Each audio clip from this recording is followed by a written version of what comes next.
नमस्ते, जय श्री कृष्ण। हमारी जो 5वीं इकाई है, सवाल बाल मन के जवाब डॉक्टर कलाम के।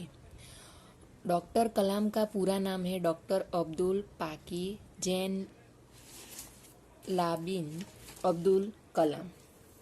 यानी कि हमारे जो डॉक्टर अब्दुल कलाम थे, उसका पूरा नाम था अब्दुल पाकीर जैनु लाब्दीन अब्दुल कलाम। वो हमारे भूतपूर्व राष्ट्रपति थे। तो उन्हें एक वैज्ञानिक भी थे। तो जो बच्चों के मन में जो प्रश्न उठते हैं, जो छोटे बच्चे होते हैं उसके मन में कई सारे प्रश्न होते हैं, तो वो बच्चों के लिए हमेशा अग्रसर रहते थे और बच्चों की जो जिज्ञासा होती थी उसे वो जानना चाहते थे और अपने मन से वो उसके उत्तर भी देते थे। तो आज हम जो पाठ देखने वाले हैं उसमें जो आप जैसे बच्चे हैं वो डॉक्टर कलाम यानी अब्दुल कलाम से प्रश्न करते हैं और वो अपने जीवन के अनुभव से वो उसके उत्तर देते हैं। तो हम देखें कि भारत के भूतपूर्व राष्ट्रपति डॉक्टर अब्दुल पाकीर जैनुलाब्दीन अब्दुल कलाम एक वैज्ञानिक है। भारत के आधुनिक क्षेपणास्त्रों के निर्माण तथा प्रक्षेपण में उनका बड़ा योगदान रहा है। डॉक्टर कलाम बहुत ही सरल स्वभाव के व्यक्ति है। बच्चों से उन्हें बड़ा लगाव है, यानी बच्चे उसे बहुत पसंद थे। इस पाठ में बच्चों ने उनसे विविध विषयों पर प्रश्न पूछे हैं और डॉक्टर कलाम ने उनके उत्तर दिए हैं। यानी कि जो बच्चों के साथ प्रश्नोत्तरी रखी है, बच्चों अपने मन से कई सारे प्रश्न पूछते हैं और डॉक्टर कलाम है वो उत्तर देते हैं। प्रश्नोत्तरी शैली में प्रस्तुत यह साक्षात्कार डॉक्टर अब्दुल पाकीर जैनुलाब्दीन अब्दुल कलाम से बच्चों की बातचीत पर आधारित है। यानी कि बच्चों के साथ उन्होंने जो बातचीत की उस पर यह पाठ आधारित है। यह बातचीत तब संपन्न हुई थी जब डॉक्टर कलाम राष्ट्रपति पद पर आसीन थे। यानी कि वो क्या थे? राष्ट्रपति थे।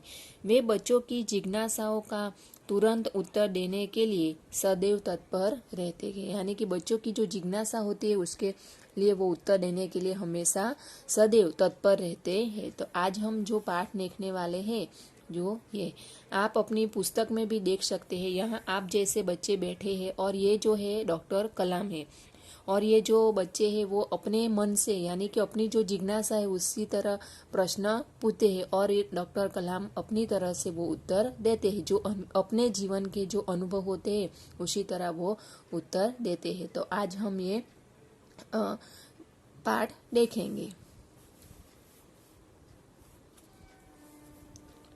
प्रश्नकर्ता यानी प्रश्न पूछे छे आर अरविंद कक्षा, यानी कि जो प्रश्न पूछे छे ये जो बच्चा है उसका नाम है आर अरविंद, कक्षा 3, सेंट मेडल्स स्कूल चेन्नई। यानी कि बहुत सारे बच्चे इकट्ठे हुए हैं और बारी बारी से प्रश्न पूछते हैं। ये जो बच्चा है वो कौन सी स्कूल से है? सेंट मेडल्स स्कूल से। और कहाँ से है? तो चेन्नई से। उन्होंने प्रश्न पूछा, क्या आप अपने बचपन की कोई यादगार घटना हमें सुना सकते हैं? ये बच्चे ने प्रश्न पूछा कि आपकी ऐसी कोई बचपन की यादगार घटना हो वो हमें सुनाओ। डॉक्टर कलाम, कक्षा 5वीं के मेरे शिक्षक श्री, यानी डॉक्टर कलाम कहते हैं कि जब मैं 5वीं में पढ़ता था तब मेरे शिक्षक श्री ब्रह्मण्यम यानी कि मेरा जो शिक्षक था अय्यर की एक बात मुझे याद है। यानी कि मेरा जो शिक्षक है उसकी एक बात है जो मुझे आज तक याद है। एक दिन कक्षा में वे हमें यह बता रहे थे कि कोई पक्षी कैसे उड़ता है। यानी कि डॉक्टर कलाम कहते हैं कि एक दिन कक्षा यानी कि हमारा जो वर्ग था उसमें वो बता रहे थे कि पक्षी कैसे उड़ता है। उन्होंने हमें रामेश्वरम के समुद्र तट पर ले जाकर इसका जीवंत उदाहरण दिया। यानी कि पक्षी कैसे उड़ते हैं। तो उन्होंने क्या किया, जो डॉक्टर कलाम थे उसके शिक्षक ने सारे बच्चों को कहाँ ले गए?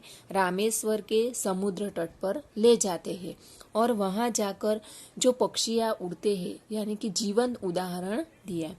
वह ऐसी यादगार घटना थी, यादगार यानी अविस्मरणीय કે ભૂલી ન શકાય એવી, वह ऐसी यादगार घटना थी जो मेरे मन मस्तिष्क में हमेशा के लिए बैठ गई, मेरे मन में वो हमेशा के लिए बैठ गई।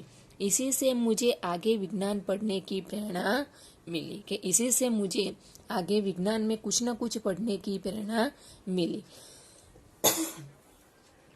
आगे देखिए प्रश्नकर्ता दूसरा बच्चा, शरयू मकर कक्षा 5 वाल्मीकि नगर हिंदी माध्यमिक शाला नागपुर, कौन सी कक्षा में है? 5वीं कक्षा में है। और वो कहाँ से है? तो वाल्मीकि नगर हिंदी माध्यमिक शाला नागपुर से है। बचपन में हमें किस भाषा को प्रमुखता देनी चाहिए? उनका सवाल है कि बचपन हम जब छोटे होते हैं तो हमें किस भाषा को प्रमुखता देनी, प्रमुखता यानी महत्व देना चाहिए।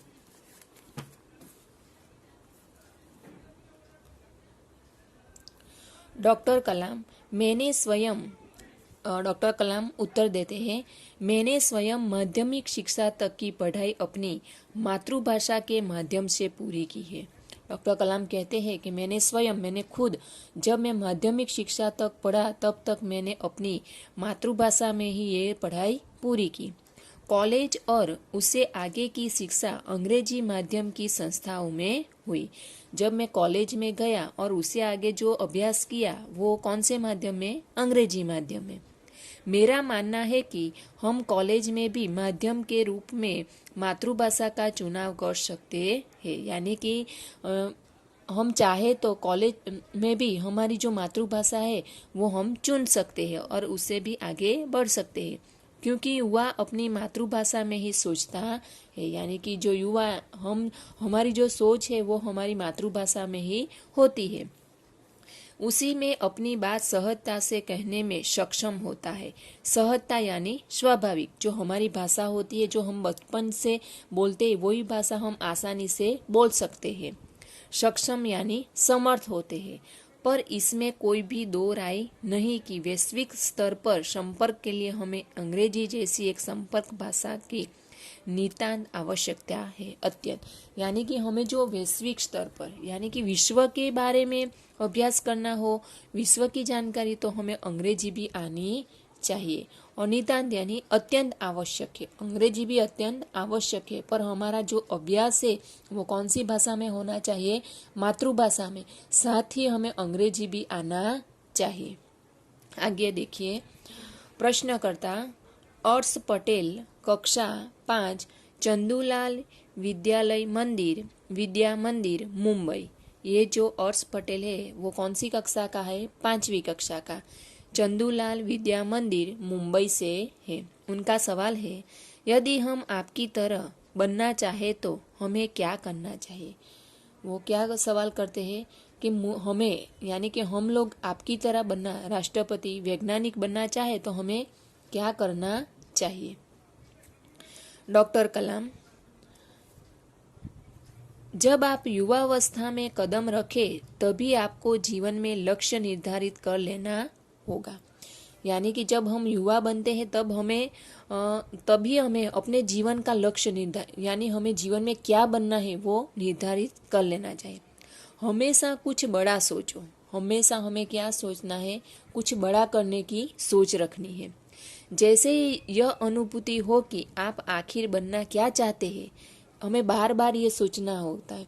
और जब हमें ये अनुभव होता है कि हमें क्या बनना है, तभी से उस दिशा में प्रयास और श्रम प्रारंभ कर दो। हमारे मन में वो ख्याल कि मुझे यही बनना है, तो उस दिशा में हमें प्रयास यानी मेहनत करनी चाहिए।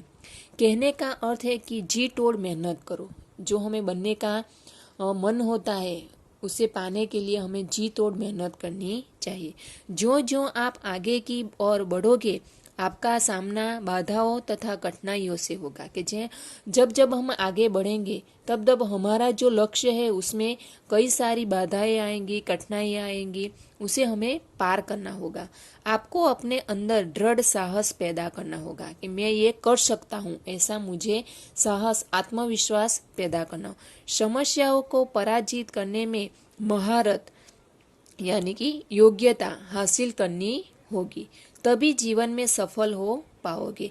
यानी कि जीवन में जो आप लक्ष्य तय कर देते हो तो उसे आगे बढ़ने के लिए बहुत सारी मेहनत करनी पड़ती है और कई सारी कठिनाइयाँ भी आती है, और हमारा जो मन है वो अच्छी तरह से मक्कम बनाना चाहिए और आत्मविश्वास बढ़ाना चाहिए कि मैं ये कर सकता हूँ, तभी हम जीवन में सफल होंगे।